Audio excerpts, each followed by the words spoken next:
കാഫിർ സ്ക്രീൻഷോട്ട് കേസിൽ youth league നേതാവ് കാസിമിനെ പ്രതിസ്ഥാനത്ത് നിന്ന് ഒഴിവാക്കി പ്രത്യേക അന്വേഷണ സംഘം. CPM നൽകിയ പരാതിയിലായിരുന്നു യൂത്ത് ലീഗ് നേതാവ് കാസിമിനെ പ്രതി ചേർത്തത്. കാസിമിൻ്റെ ഫോൺ ഫോറൻസിക് പരിശോധനയ്ക്ക് അയച്ചിരുന്നു. നിരപരാധിത്വം തെളിയിക്കാൻ 3 ഫോണുകളും കാസിം ഹാജരാക്കി. കാസിം അല്ല സ്ക്രീൻഷോട്ട് നിർമ്മിച്ചത് എന്ന് വ്യക്തമായ സാഹചര്യത്തിലാണ് ഈ കേസിൽ നിന്ന് അദ്ദേഹത്തെ ഒഴിവാക്കിയത്. കാസിമിനെ പ്രതിസ്ഥാനത്ത് നിന്ന് നീക്കി പോലീസ് കോടതിയിൽ റിപ്പോർട്ട് നൽകി. CPM നേതാവ് ഭാസ്കരൻ നൽകിയ പരാതിയിലാണ് കാസിമിനെതിരെ ആദ്യം കേസെടുത്തത്. രണ്ടാമത് കാസിം പരാതി നൽകിയിരുന്നു. സ്ക്രീൻഷോട്ട് നിർമ്മിച്ചത് കാസിം അല്ല എന്ന് വ്യക്തമായ സാഹചര്യത്തിലാണ് കേസിൽ നിന്ന് ഒഴിവാക്കിയത്.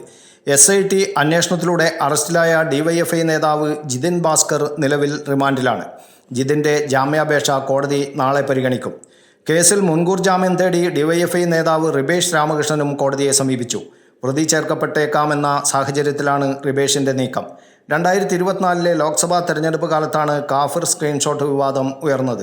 ഷാഫി പറമ്പിലും KK ശൈലജയും സ്ഥാനാർത്ഥികളായ വടകരയിലെ തെരഞ്ഞെടുപ്പ് പ്രചാരണത്തിനിടെയായിരുന്നു സംഭവം. ഷാഫി 5 നേരം നിസ്കരിക്കുന്ന ദീനിയായ ചെറുപ്പക്കാരനാണെന്നും കാഫിറായ സ്ത്രീ സ്ഥാനാർത്ഥിക്കാണോ വോട്ട് ചെയ്യേണ്ടത് ചിന്തിക്കണം എന്നായിരുന്നു പ്രചരിച്ച സ്ക്രീൻഷോട്ടിൻ്റെ ഉള്ളടക്കം. News bureau, Kannur media.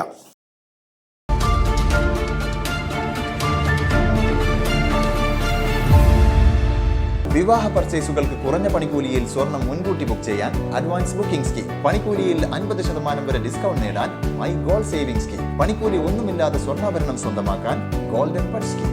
എന്നും വിശ്വസ്തയോടെ സ്വർണം സ്വന്തമാക്കാൻ ആരാധന ജ്വല്ലറി, കുവൈറ്റ് ആൻഡ് കണ്ണൂർ.